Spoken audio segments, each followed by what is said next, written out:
भारत की संसद में आपने ऐसे बौने चुने थे जिसमें आपके लोग भी शामिल थे। आज से 14 से पहले ये मत कहिए बड़े महान थे।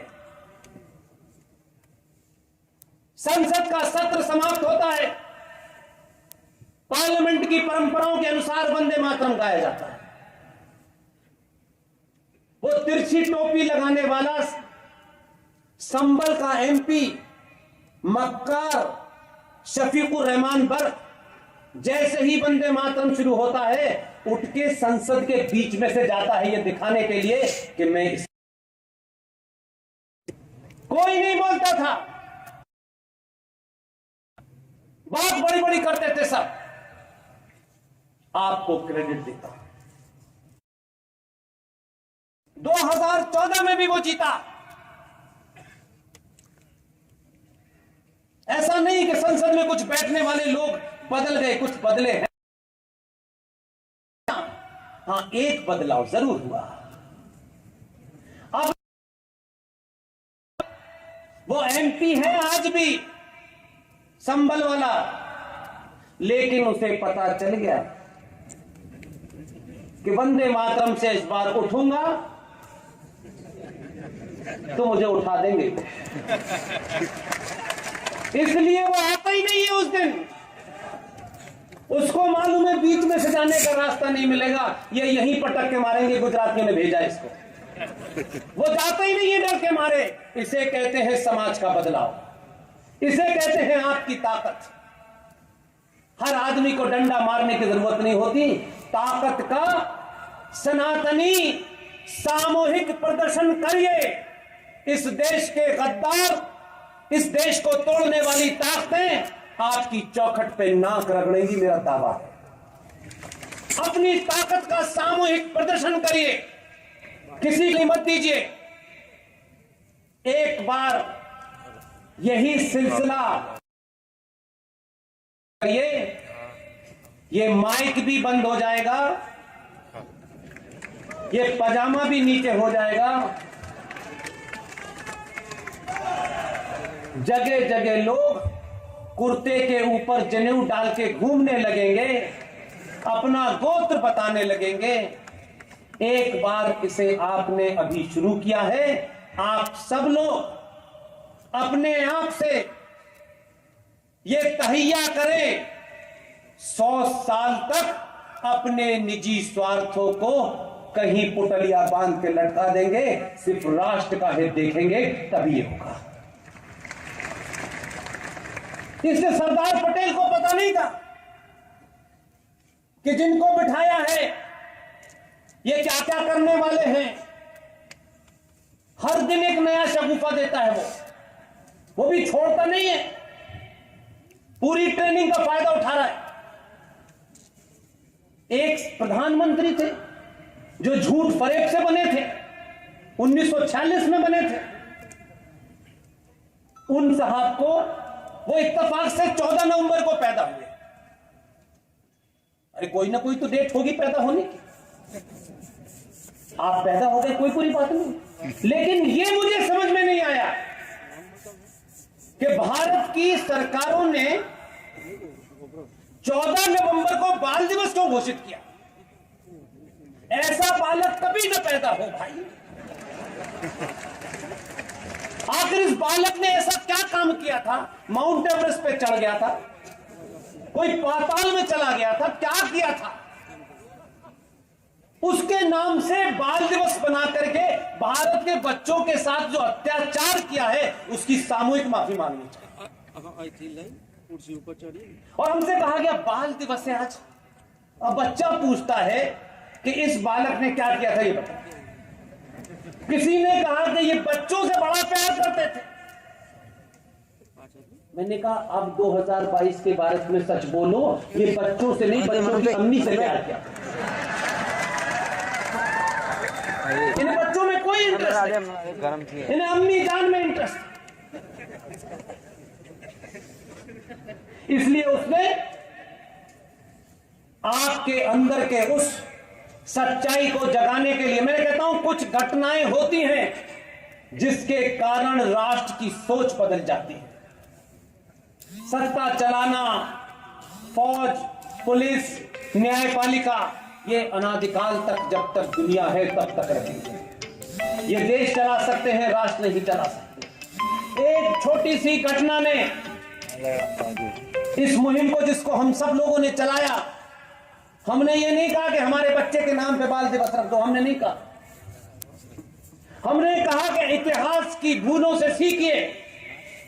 अगर आप नरेटिव बदलना चाहते हैं, बहादुरी की बात बताना चाहते हैं, तो आपके समाज में, आपके इतिहास में ऐसे योद्धा पैदा नहीं हुए।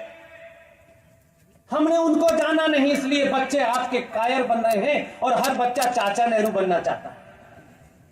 गलत आदत बचपन से ही डाल दिया आपने। बड़े होकर वो चाचा नेहरू बन गया तो मुश्किल होगा। इसलिए बदलाव हुआ। हम कह रहे थे, लगातार कह रहे थे,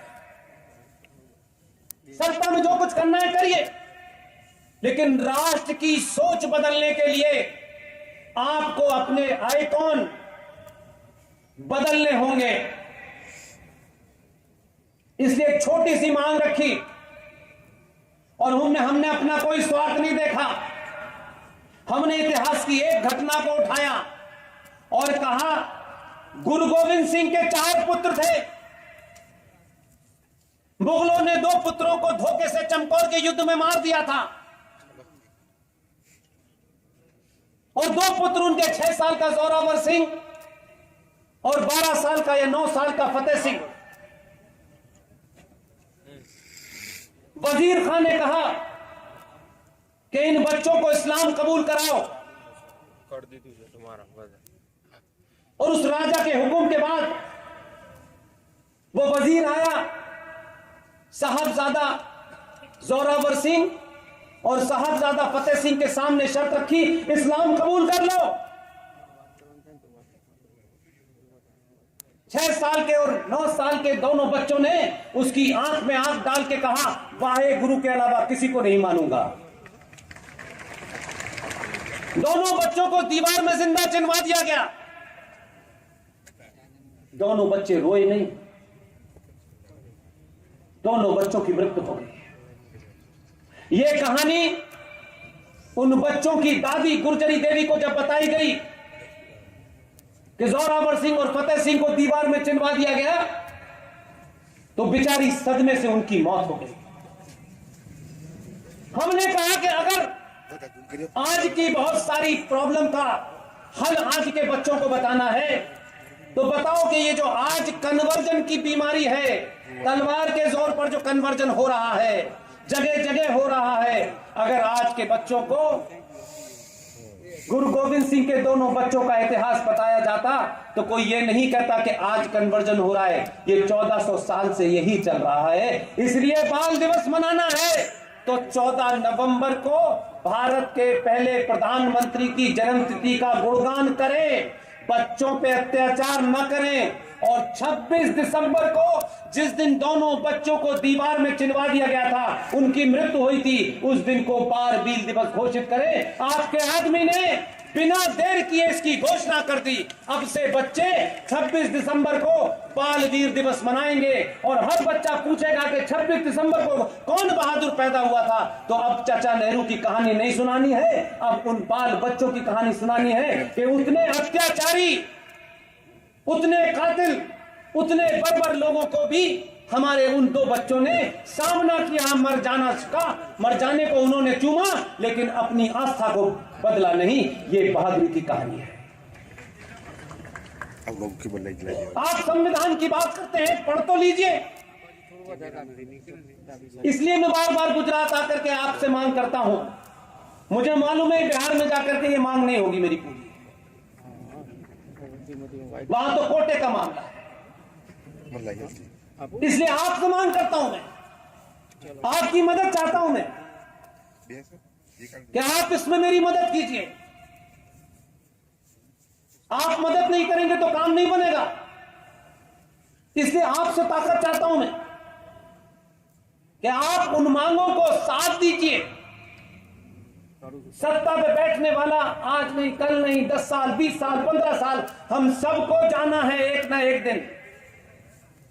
आने वाली नस्लें हमें इसी बात के लिए याद रखेंगी कि ये समय पे बोले, ये समय पे चुप नहीं रहे, अपने स्वार्थों के लिए इन्होंने समझौता नहीं किया। इसलिए खूब खूब जोर से बोलिए। आप लोगों को एक छोटी सी मांग है, जिसके लिए कोई कमेटी, जिसके लिए पार्लियामेंट का कोई सेशन नहीं बुलाना है, एक छोटा सा ऑर्डर निकाल देना है, ताकि आज भारत का युवा, भारत के बच्चे जो ये समझते हैं कि भारत का संविधान सेकुलर था, इसे कुछ बीजेपी वाले कम्युनल बना रहे हैं, उनके उस पाखंड को साफ करने के लिए आप अपने राज्य के जो भी ताकतवर नेता हों, जिनकी बात लोक कल्याण विभाग में सुनी जाती हो, उनसे सिर्फ एक मांग रखिए और ये कहिए कि भारत का जो ओरिजिनल संविधान है, जो ओरिजिनल कॉपी है संविधान की, उस संविधान की कॉपी को हजारों लाखों की तादाद में छपवाई जाए और देश का हर गणमान्य आदमी जो उसे लेना चाहता हो वो ले। आप कहेंगे कि मैं आपसे क्यों ये कह रहा हूं? हमारे बीच में उनकी आज औलादें भी नहीं, उनके वारिस भी नहीं है। इन 70 सालों में कायरों ने उनको समाप्त कर दिया, लेकिन कितना बड़ा काम उन्होंने किया। हम सब लोगों ने नई मांगे, बेमतलब की मांगे, असल मांग को करते और घर में रख देते। ये है ओरिजिनल संविधान की कॉपी। इसे आरएसएस ने नहीं बनाया, इसे बीजेपी विश्व हिंदू परिषद ने नहीं बनाया, उस कमेटी में ये बेचारे थे भी नहीं। अगर सच रख देते तो आज भारत को पता चलता कि आपकी जो संविधान की कॉपी है, जो ओरिजिनल है, जिन दो लोगों ने इसकी मंत्रणा की, डिस्कशन किया और उन्होंने आने वाले भविष्य की संतानों के लिए अपना काम करके चले गए, लोग उसका नाम नहीं जानते, लेकिन आपने एक ऐसे आदमी को भेजा है जो रोज उनका नाम लेता है। आपको गर्व करने की चीज बताता हूं, भारत का जो ओरिजिनल संविधान है, जिसपे सबके सिग्नेचर हैं, आपको इतना ही पता है, उस संविधान का पेज नंबर 1, उसकी पहली लाइन क्या है? उसकी पहली लाइन है इंडिया दैट इज भारत। आपने ये पढ़ी और आगे चले गए। मैं वहीं रुक गया, मैं आगे ही नहीं बढ़ना चाहता। तब जाकर के मुझे पता चला कि इंडिया दैट इज भारत ये क्यों लिखा गया। शुरूढ़ लोगों ने लिख दिया, समझदार लोगों ने उसी को ऊपर खड़े होकर के झंडा लहरा और कभी अपना नाम नहीं बताया। उस ग्रुप में से एक आदमी जीवित है, 2007 में उनकी मृत्यु हुई है।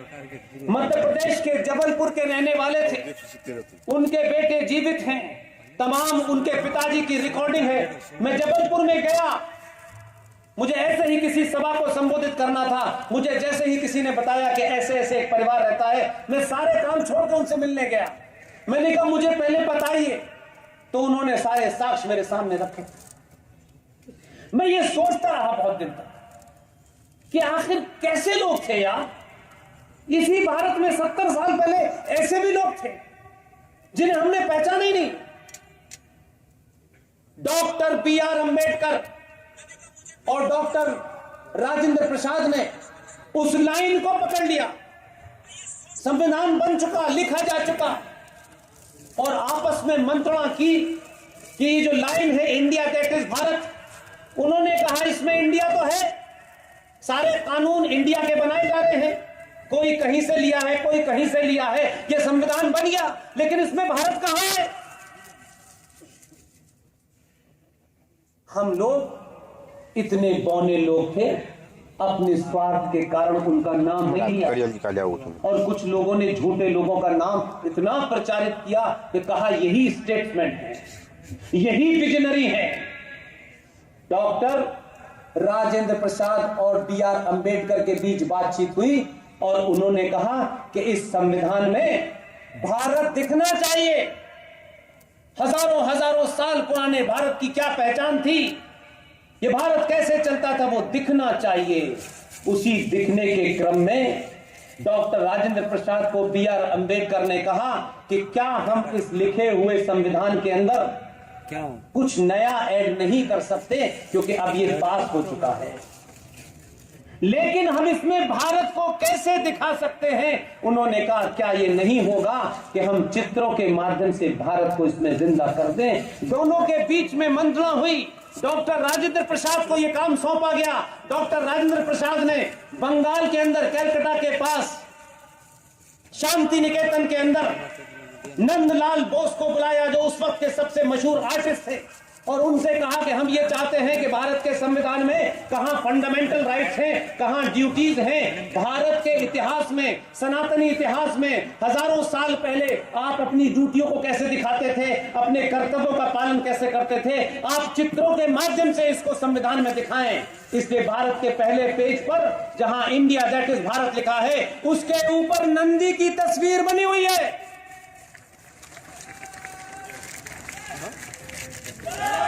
उसी संविधान के पेज नंबर 5 पर गुरुकुल बना हुआ है। उसी संविधान में माता सीता, भगवान राम और लक्ष्मण श्रीलंका से लौट के आ रहे हैं, वो चित्र बना हुआ है। उसी में भगवान कृष्ण है, उसी में सुभाष चंद्र बोस है, उसी में महाराजा छत्रपति शिवाजी है, उसी में हमारा नालंदा है, उसी में विक्रमादित्य हैं। इन चित्रों के माध्यम से हमारे हजारों साल की संस्कृति का चेहरा है। कुछ लोगों को उन चित्रों से परेशानी हुई, जो आधिकारिक रूप से भारत की फाइनल कॉपी के अंदर वो चित्र सारे मौजूद हैं, उन चित्रों को हटा दिया गया जब कॉपी छप के आई। लेकिन ओरिजिनल संविधान में वो मौजूद है, वो कॉपी मेरे पास है।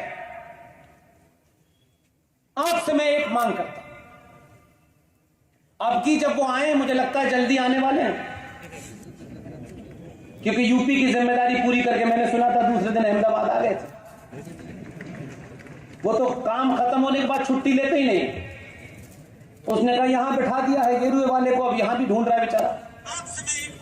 आप जब आए तो उनसे एक डेलीगेशन मिले और उनसे कहिए हमको कोई निजी मांग नहीं करनी, भारत के ओरिजिनल संविधान की रेप्लिका कॉपी करोड़ों में छपवाए सरकार और देश को बांट दे।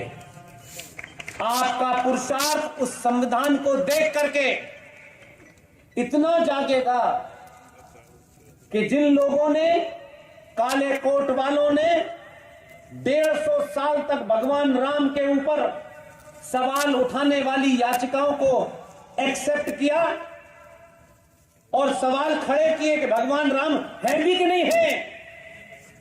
पाखंड देखिए, रामनवमी की 9 दिन तक सुप्रीम कोर्ट बंद रहती है,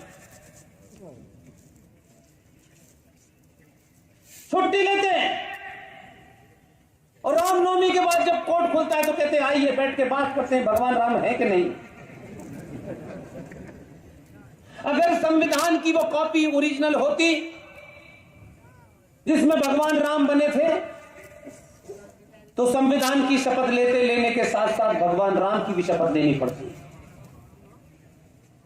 आप सिर्फ उनसे कहिए कि ये कॉपियां छपवा दें, देश के लोगों के पास ताकत है, वो खरीद लेंगे और वो याद करेंगे कि हमारे पूर्वज क्या काम करके गए। इसलिए आप ऐसे लोग समाज में हैं जो चुपके से अपना काम कर रहे हैं, हम सिर्फ उनकी तारीफ भी कर देंगे ना मंचों से तो उनमें जोश भर जाएगा। उनको कोई पद्मश्री और पद्म भूषण नहीं चाहिए।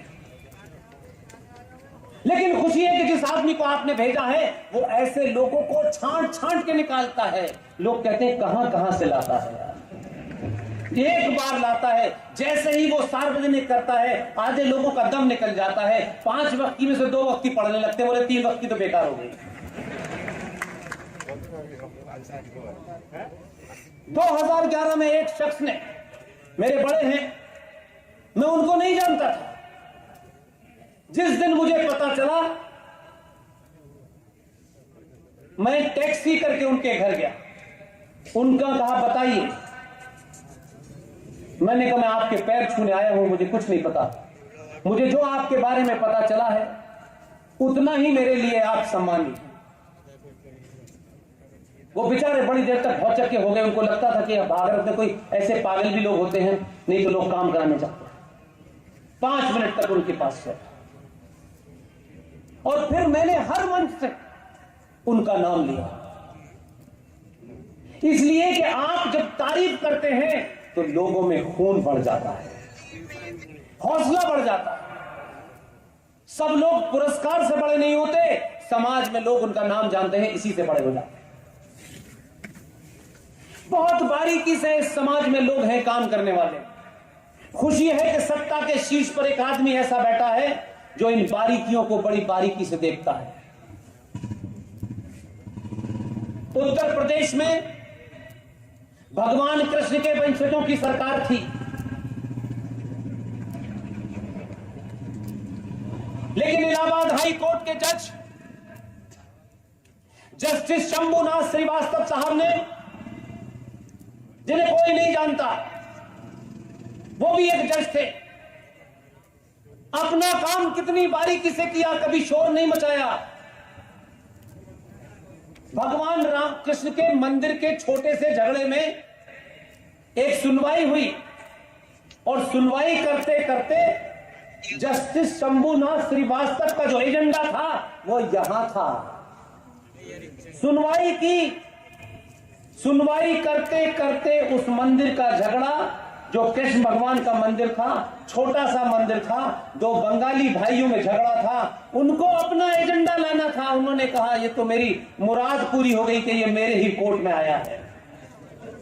सुनाया, सुनते सुनते सुनते सुनते मंदिर के फैसला दिया और उस फैसले में जो लिखा वही मील का पत्थर साबित हो गया। फैसला तो किया उन्होंने मंदिर का, लेकिन मंदिर से कृष्ण पैदा हुए, कृष्ण भगवान से फिर गीता आई, फिर गीता के प्रवचन आए और अपने हाई कोर्ट के चीफ जस्टिस साहब ने, जस्टिस ने, शंभुनाथ श्रीवास्तव ने अपने फैसले में आखिर में जाके ये लिखा, गीता भारत का राष्ट्रीय ग्रंथ है। वो लोग गोल टोपी वालों की गोपी टोपी घूमने लगी, वो भागे भागे गए सुप्रीम कोर्ट। ये बात चर्चा नहीं हुई, इसलिए मैं आपके सामने ये चर्चा इसलिए करना चाहता हूं कि मेरी आवाज ऐसे लोगों तक जाए तो उनको पता हो कि कोई आदमी जिंदा है जो जिंदाओं के बीच में अपनी बात रख रहा है। वो गए सुप्रीम कोर्ट और सुप्रीम कोर्ट में कहा कि साहब हम इसको चैलेंज करने आए हैं। सुप्रीम कोर्ट में एक आदमी बैठा था, उसने कहा कि जितने तथ्य आपने हाई कोर्ट के जज जस्टिस शंभुनाथ श्रीवास्तव के सामने रखे थे, उससे कोई नया तथ्य हो तो हमें बताइए। तो कभी पजामा ऊपर करे, कभी कुर्ता नीचे करे, कभी टोपी घुमाए। उन्होंने कहा हमारे पास कोई तथ्य नहीं होने का चाहिए,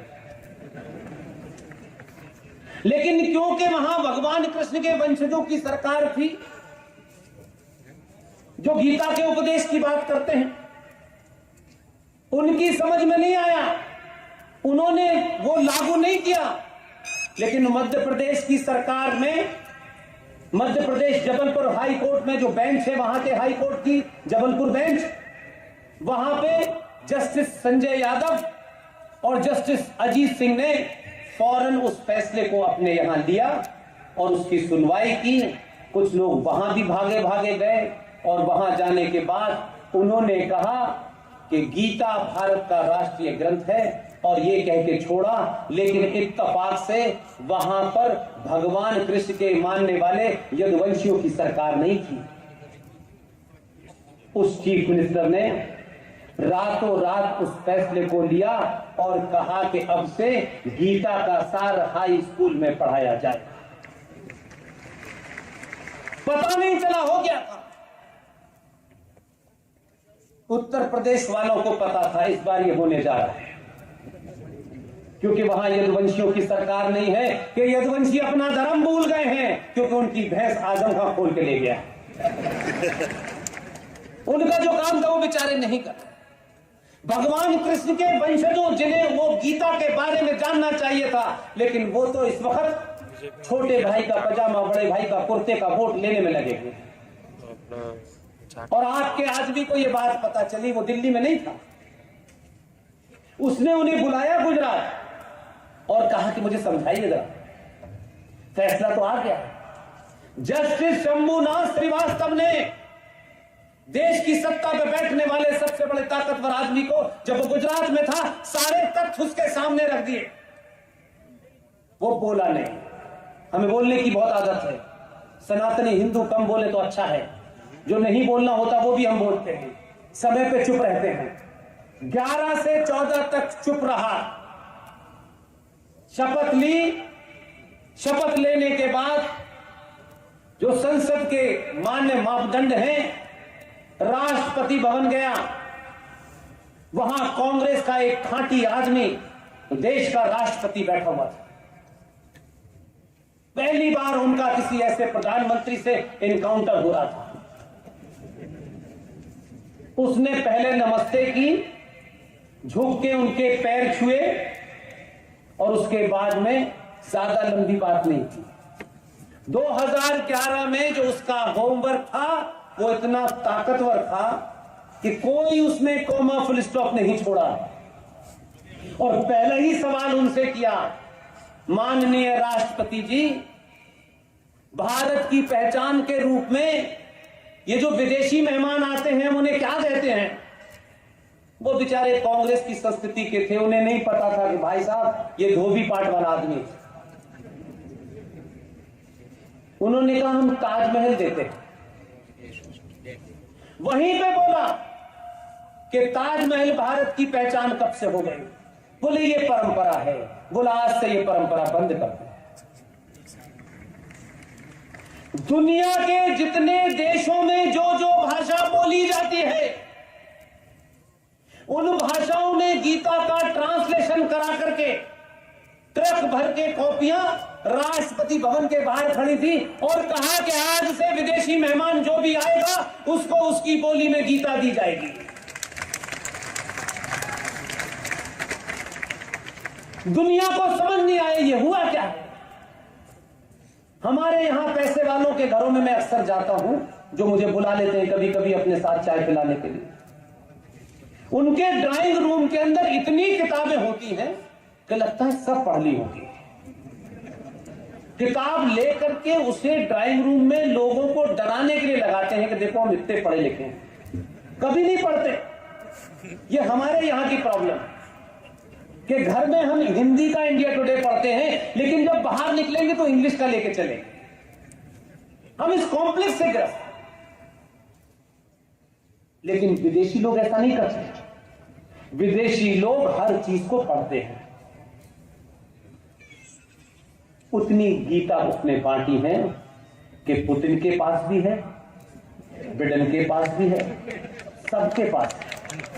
और सब गीता पढ़ चुके हैं अपनी भाषा में, इसलिए वो जानते हैं ये कौन है।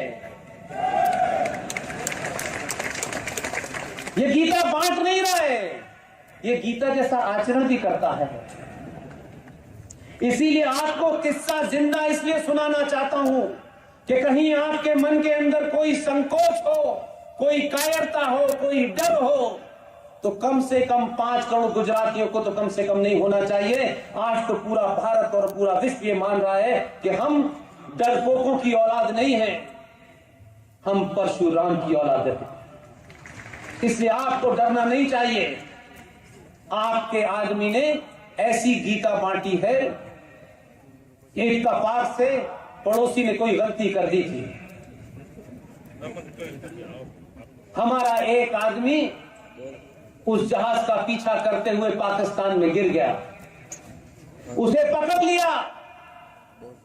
पकड़ने के बाद वहां के मूर्ख इंटेलेक्चुअल 10-12 साल नौकरी करने से पता चला है कि अकल उनकी यहां नहीं टखनों में है।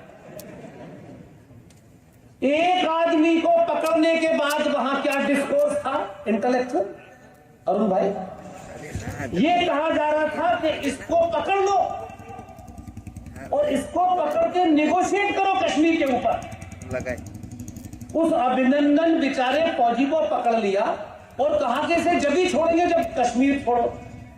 उनको पता नहीं था कि दिल्ली में कौन बैठा है। वो समझ रहे थे कि चाचा नेहरू बैठे हैं। चाचा नेहरू गए, उनके बेरोजगार जो बच्चे हैं वो भी बेरोजगार घूम रहे हैं। इतना ही हीरा किया उसने कि अब ये बात मैं इसलिए कह रहा हूं कि आप जाकर के अपने घरों में इस घटना को यूट्यूब पे पाकिस्तान की नेशनल असेंबली, उस असेंबली में लोग क्या कह रहे थे वो सुने अपने कानों से। मेरी बात हो सकता है आपको लगे कि मैं उसकी ज्यादा तारीफ कर रहा हूं, मैं तो उसकी तारीफ करने लायक भी नहीं। रात के 9 बजे पाकिस्तान का विदेश मंत्री विपक्षी पार्टियों से कह रहा था कि अल्लाह के वास्ते, खुदा के वास्ते मान जाओ, इसको 9 बजे से पहले छोड़ दो, उसके बाद की गारंटी नहीं है। लोगों के पसीने छूट रहे थे और वो ये कैसे बताते कि हमें इसे क्यों छोड़ना पड़ रहा है, क्योंकि अंकल सैम ने वॉशिंगटन से फोन कर दिया है, इसे 9 बजे तक सुरक्षित छोड़ देना, नहीं तुम रहोगे सुरक्षित, ये मुझे गारंटी नहीं है। दोनों छोड़ने आए, फिर मंत्रणा हुई कि ये जिहाद जो है टोपी वालों में ज्यादा होता है, महिलाओं में कम होता है। उन्होंने कहा पागल कहीं जाकर के ये बॉर्डर पे मार देंगे, हमारा सत्यानाश हो जाएगा। फिर मीटिंग बुलाई और एक भोली भाली महिला को जो पाकिस्तान के विदेश मंत्रालय में सेक्रेटरी थी, उससे कहा बहन तुम इसे छोड़ के आओ बॉर्डर तक, कभी गारंटी है नहीं, पता नहीं ये पागल क्या करते। जैसे ही वो इधर आया तब रात को पता चला। देश को नहीं बताई जाती ऐसी बातें, उसके बताने के लिए सरकार का इंतजार नहीं करना चाहिए कि सरकार की एक आधिकारिक पोजीशन होती है। अंकल सैम से लेके देश भर के लोगों ने जिन पाकिस्तान को फोन किया उन्होंने कहना ये गलती 2014 से पहले हो सकती थी, अब नहीं करना। इस आदमी ने कुछ नहीं किया, अंकल सैम को फोन किया अभिनंदन वापस आ जाए तो बेहतर है, मैंने अग्नि मिसाइल को लगा दिया, इतना ही बताया। ये तो माचिस भी जलाता है तो भी कहता मैंने अग्नि मिसाइल लगा दी। एक बार कहने से ही लगा, लोगों को लगा दी होगी, इतने ही कहा अभिनंदन आ गया। इसलिए देश को आप ये समझें कि सब कुछ वही है, लेकिन यूक्रेन का युद्ध हो रहा है, लेकिन यही एक खिलाड़ी है। पूरी दुनिया रशा पे बैन लगा रही है, ये रशा से तेल खरीद रहा है, इधर तेल खरीद रहा है और उधर जो अंकल सैम उनसे कह रहा है हम आपके साथ क्वाड में आपके साथ सीना लड़ा करके खड़े हैं। उनकी समझ में नहीं आ रहा ये कर क्या रहा है, तो दुनिया को लग नहीं रहा कि ये हो क्या रहा है, यूक्रेन का युद्ध है, ये कहां से आएगी चीज। आपने सिर्फ प्रधानमंत्री नहीं चुना है, इसलिए अपने निजी स्वार्थों से ऊपर उठ जाइए। आप उठ चुके हैं, लेकिन मुझे मालूम है कि यह आवाज यहां से आसाम तक जाएगी, इसको लोग जब अपलोड करेंगे। इसलिए ऐसे किसी भी रिटॉरिक्स में, भावनात्मक भाषणों में तत्कालिक स्वार्थ के लिए गुजरात की सत्ता पर उन्हें मत बिठा दीजिएगा। जो आए थे देश बदलने और अपनी पैंट और कमीज बदल ली उन्होंने, ध्यान रखिएगा। ये क्षणिक गलती आने वाली सदियां आपको माफ नहीं करेंगी। लोग कहेंगे इतने अमीर थे गुजरात के लोग, फिर इस फकीर को क्यों चुनाएंगे, ये कहां से आया है कबाड़ी, ये किन ताकतों के हाथ में खेल रहा है, कौन लोग हैं ये कि ये बॉर्डर स्टेट के अंदर ही जाके चुनाव लड़ता है, किन लोगों से इसके तार मिले हुए हैं। इसलिए कोई भावेश में आकर के, किसी गुस्से में आकर के, अपने आदमी की किसी बात से नाराजगी हो, उनके द्वारा बैठाए गए यहां बहुत सारे लोगों से नाराजगी हो सकती है, उनके खिलाफ गुस्सा होना चाहिए, बड़े लक्ष्य के खिलाफ गुस्सा नहीं होना चाहिए। मैंने पहले ही कहा 300 से ज्यादा सभाओं में मैं किसी पार्टी का समर्थन नहीं करता हूं, मैं किसी संगठन का समर्थन नहीं करता हूं। लेकिन अगर इन मूर्खों के बीच में से ही इस हालात में कौन सुरक्षित रख सकता है, अगर उसमें आधा इंच भी वो बड़ा है, मैं उसी के साथ खड़ा हूं। मैं सार्वजनिक मंचों से कहता हूं, मेरी टीम में जितने भी लोग हैं सब मुझसे बड़े हैं। जिस दिन भी किसी पार्टी के ऑफिस के बाहर टिकट मांगने के लिए आपके आए, उस दिन मैं मंच पे नजर नहीं आऊंगा। कोई चीज नहीं चाहिए मुझे, ना आरएसएन को चाहिए, ना जीडी को चाहिए, ना सुशील पंडित को चाहिए। इसलिए हमारी बात से कौन नाराज होता है, कौन खुश होता है, मुझे महत्व नहीं है। इसलिए काका जी जैसे लोग जब यहां आते हैं तो मैं उनकी सार्वजनिक मंचों से तारीफ करता हूं कि उन्होंने हिम्मत दिखाई कि वो मेरे साथ खड़े। बहुत सारे लोगों को परेशानी है, उनका स्वार्थ कुछ हो सकता है, मेरे स्वार्थ में राष्ट्र है और कुछ नहीं है। मुझे अपने साथ ले जाने के लिए कोई ख्वाहिश नहीं। इसलिए आप जब दिवाली होली पे लोगों से मिले तो गीता दें, गीता के बारे में बताएं कि गीता भारत का राष्ट्रीय ग्रंथ घोषित हो चुका है, ताकि दुनिया के लोगों को पता चले कि अब आप चंदा मामा लोटपोट नहीं पढ़ते, आप गीता पढ़ते हैं। और ये गीता पढ़ने का ही ज़ौक है कि बाबा विश्वनाथ के मंदिर में आपके आदमी ने कुछ नहीं किया, कोई आंदोलन नहीं किया, कहा कि मैं इसका जो असली रूप था वही रखूंगा। उस कचरे को वहां ऐसा कर दिया है कि कचरे के चाहने वाले भी वहां नहीं पहुंच सकते, और वो भव्य रूप दिया है। उसमें कुछ कमियां हो सकती है, उसमें कोई ऊंच नीच छोटी मोटी हो सकती है, लेकिन सारा काम यही करेगा ऐसा नहीं है। आने वाली पीढ़ियों के लिए रास्ता साफ कर दिया है कि मैंने इसका विस्तारित रूप दे दिया है, दुनिया काशी को जाने की। जब समय आएगा तो इस कचरे को भी उठा के बाहर फेंक देना, इतना ही करा है उसने। लोग कहते हैं मंदिर बनाने से क्या बेरोजगारी दूर हो जाएगी। अमेरिका को तो 250 साल हो गए, अमेरिका तो बहुत एडवांस है, 33 से 34 करोड़ की उनकी आबादी है, तब भी वहां बेरोजगारी है, तब भी सबसे ज्यादा रेप वहां होते हैं, लूटपाट वहां होती है, आपने पहले भी देखा होगा। इसलिए हम तो 135 करोड़ के देश हैं। दुर्भाग्य है हमारा कि हम सब लोग अपने स्वार्थों में अपना मकान, अपनी बेटी, अपना घर, मैं करने से यह हाल हो गया कि भारत की सुप्रीम कोर्ट का यह कहना है, ये मेरा कहना नहीं है, ये किसी पार्टी का कहना नहीं है, कि भारत में 5.5 करोड़ बांग्लादेशी मुसलमान और म्यांमार के मुसलमान, कुल मिलाकर के दोनों की गिनती 5.5 करोड़ है। जिस देश के अंदर 5.5 करोड़ लोग इलीगल रहते हों, उस देश की क्या दशा होगी। उसके बावजूद भी कौन ज्ञान दे रहा है? Great Britain. ग्रेट ब्रिटेन की टोटल पॉपुलेशन 6 करोड़ 25 लाख है, देश नहीं समझ रहा है। हमारे यहां इतने तो घुसपैठिए हैं यार, हम उनको भी पाल रहे हैं। हमारे यहां नस्ल हिंसा नहीं हुई, हम तब भी जिंदा हैं। तुमने तो 235 साल में एक काला ब्लैक को राष्ट्रपति बनाया, हमने 70 सालों में के.आर. नारायण जैसे दलित को राष्ट्रपति बनाया, और वर्तमान प्रधानमंत्री ने इस वक्त भी देश की सबसे सर्वोच्च कुर्सी के ऊपर एक दलित राष्ट्रपति बैठा है।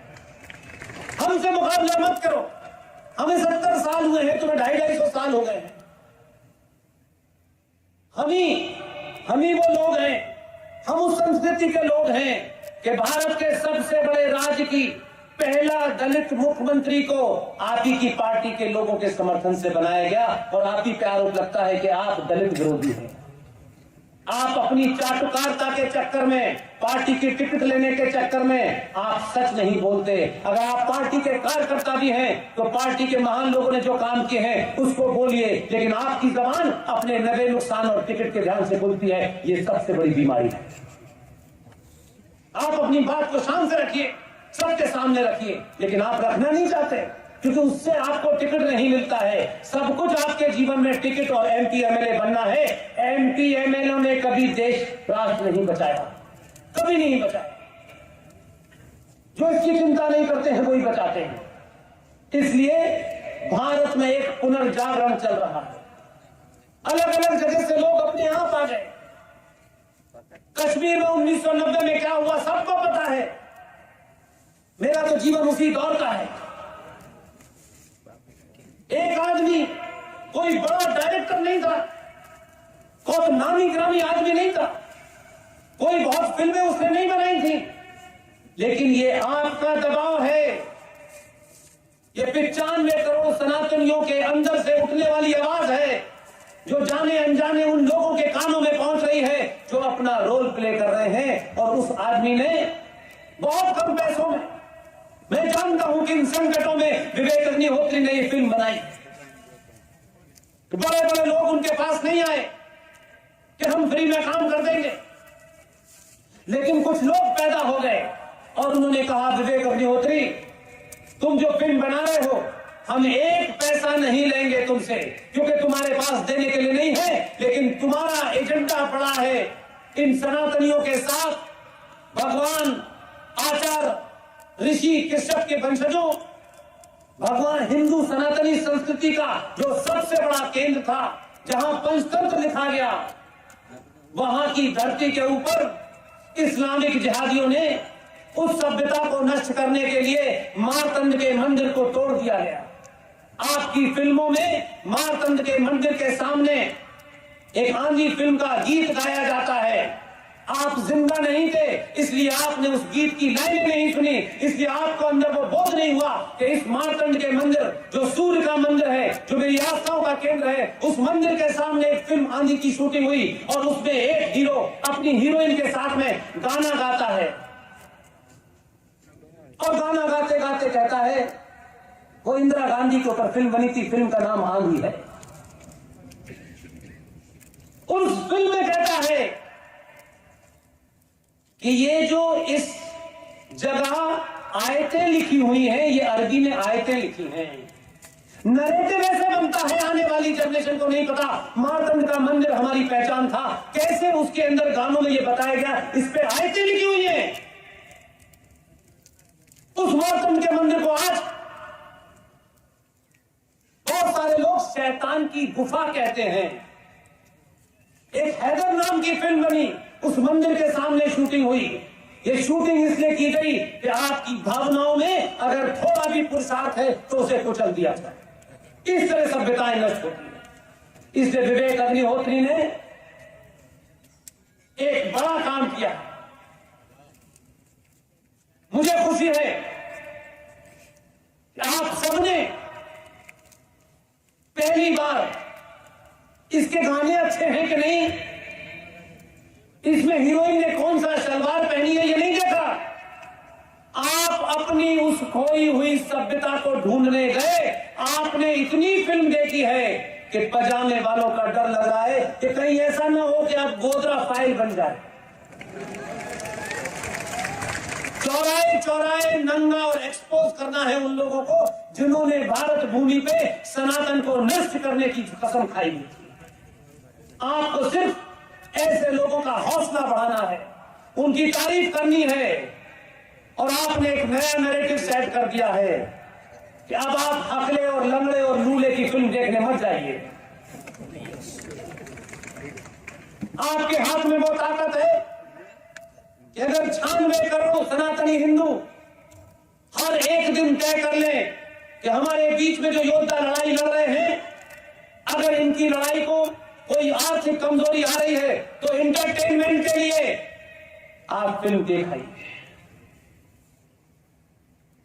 इतना करोड़ों का मुनाफा करिए कि इस बॉलीवुड के अंदर जो जिहादी मानसिकता के लोग बैठे हैं उन्हें लगे कि अगर हमने 96 करोड़ लोगों की आस्थाओं को कुचल के फिल्म बनाई तो फिल्म भी पिट जाएगी और हम दिवालिया हो जाएंगे। इसलिए बाहुबली जब आपने देखी तो लोग डर गए। बाहुबली आपकी पहचान, आपको किसी को गाली नहीं देनी है, सिर्फ फिल्मी तो देखनी थी एक बार आपको। आप तो 400 रुपए में 400 रुपए में अकेले की फिल्म देखने जाते हैं। वो ना अपनी बात कभी ठीक से कह पाया, पता नहीं दीदी से भी कैसे बात करता है। और आपको बोध कराने के लिए कहता हूं, ये जिनको लगता है कि हम अपने बेटी का नाम कुछ भी रख दें, अपने बेटे का नाम कुछ भी रख दें, तो नाम में क्या है? नाम में बड़ी ताकत है। नाम ही तय करता है कि वॉशिंगटन के एयरपोर्ट पर आरती उतारी जाए या पैंट उतारी जाए, ये नाम तय करता है। ये ध्यान रखिएगा। इसलिए अपने आप पे गर्व कीजिए। बहुत सा बातें की कह सकता हूं। मुझे कल उदयपुर से आपके बीच के कुछ युवा साथी वहां से लेके आए और उन्होंने ये इंश्योर कर लिया कि पुष्पेंद्र जी कहीं उदयपुर से वापस न चले जाए। वो यहां लेके आए, उनको मैं बड़ी मुबारकबाद देता हूं। मुझे बड़े आराम के साथ आपने यहां रखा, मुझे कोई कष्ट नहीं हुआ। मैं कल यहां से वापस अहमदाबाद जाऊंगा, फिर मुझे मुंबई जाना है, मुंबई से थाने जाना है, फिर पूना जाना है। ऐसा लगता है कि मैं किसी पार्टी का कोई चुनाव जिताने की मशीन बन गया हूं, दिन रात भाषण देता रहता हूं। लेकिन ऐसा नहीं है। मेरा सिर्फ मकसद यह है, मैं नहीं जानता ये जीवन कब तक है, कब तक रहेगा, लेकिन जब तक है कब तक मैं अपनी बात को लोगों के बीच पूरी ताकत से रखूं। ये रात है दिन है, इसका महत्वपूर्ण नहीं। इसलिए कौन है, कहां है, कौन आएगा, कौन नहीं जाएगा, ये सिलसिला लगातार जारी है। मैं जब आपके बीच में बोल रहा हूं तो इस देश के किसी न किसी कोने में, चाहे वो RSN हो, सुशील पंडित हो, कोई ना कोई भाषण दे रहा होगा, कोई ना कोई किसी चैनल पर बैठ करके जिहादियों के कपड़े उतार रहा होगा, कोई ना कोई चैनल बड़े बोल के चिल्ला रहा होगा। और ये आपकी ताकत है कि आपने भारत के मीडिया का रंग बदल दिया। जो मीडिया बात नहीं आपकी दिखाता था, जो मीडिया को लगता था कि नहीं हिंदू कहना थोड़ा सा डाउन मार्केट है, आपने इतनी ताकत दिखाई कि अब अंग्रेजी का चैनल भी कहता है राष्ट्रवाद सर्वोपरि है। ये भाषा नहीं थी, उर्दू में ही लोग बात करते थे। मुझे खुशी है कि ये बदलाव आया और उस आदमी की सार्वजनिक मन से मेरे दोस्त हैं, अच्छे दोस्त हैं, और उनकी दोस्ती में नफा नुकसान नहीं है। इसलिए हम तमाम सारे लोग, हमारे बीच का कोई हीरो, उसे महाराष्ट्र का कोई नवाब मलिक टाइप का जिहादी मुसलमान अगर ये कहेगा कि हम अर्नब गोस्वामी को इतना टॉर्चर करेंगे कि वो आत्महत्या कर लेगा, तो मैं RSN, GD बख्शी, सुशील पंडित, कपिल देव, सारे लोग राष्ट्रपति भवन गए और राष्ट्रपति से कहा कि आप संविधान के कस्टोडियन हैं। अगर एक राज्य की सत्ता में बैठने वाले कुछ लोग एक ईमानदार पत्रकार को उसकी पत्रकारिता के कारण दबाव बना करके आप उसे हटाना चाहते हैं, तो आपकी जिम्मेदारी है। GD बख्शी साहब के साथ हम लोग मिलकर वहां गए और राष्ट्रपति को हमने सौंपा। लोगों को पता चल गया कि टेलीविजन पे अकेला अर्नब नहीं है, बाइज्जत बरी हुआ। और आपने ये अपनी आंखों से देखा, जिन्होंने उसे जेल भिजवाया था, आज अर्नब पूरी ताकत के साथ, ईमानदारी के साथ हिंदुस्तान का सबसे नंबर 1 चैनल का मालिक है, और जिन्होंने उसे फंसाया वो जेल में अपनी सजा काट रहे। इसलिए अगर कोई चैनल को यह गलतफहमी हो गई है कि हम कचरा परोसेंगे, सनातनियों को गाली देंगे, आपको सिर्फ बटन ही तो बदलना, कुछ मत करिए। विज्ञापन नहीं मिलेगा, चैनल की दुकान बंद हो जाएगी। आपके हाथ में इतना आसान तरीका है, कहीं जाना भी नहीं है, बिस्तर पर लेटे लेटे 1 महीने के लिए तय कर लीजिए कि जो सनातनियों को गाली दे रहे हैं, जो हमारे गलत नैरेटिव हमारे बारे में बता रहे हैं, जो हमारी खबरों को गलत तरीके से दिखा रहे हैं, जो जिहाद को आगे पढ़ा रहे हैं उनका चैनल नहीं देखना है तो वो चैनल देखिए जिसने पहली बार भारत राष्ट्र की बात कही। उस चैनल का नाम है रिपब्लिक टीवी, उसे देखिए। हम सबने सार्वजनिक तौर पे कहा हम तुम्हारे चैनल में इसलिए नहीं आते हैं कि हमको शाम को ये पता करना है कि आप आने वाले मेहमानों को कितना पैसा देते हैं। हमने कहा हम इसलिए आते हैं कि देश को ये पता चलना चाहिए कि मीडिया में एक बहादुर पैदा हुआ है, उस बहादुर को कमजोर नहीं पड़ने देंगे और जितनी ताकत से देखेंगे। और आपने शायद यही किया कि आपने इस घनघोर हालात में भी 248 और 50 चैनलों के बीच में इतना देखा कि उसकी टीआरपी इतनी हाई है कि उसको किसी के पास झुकना नहीं पड़ेगा। ऐसी ताकतों को मजबूत करते रहिए। देश में जो राष्ट्र की बात करे उसके पीछे खड़े हो जाइए। जो चाटुकार किसी जाति की बात करे, किसी पंथ की बात करे, किसी मजहब की बात करे, उन्हें धूल चढ़ा दीजिए। बहुत बहुत धन्यवाद। Thank you very much.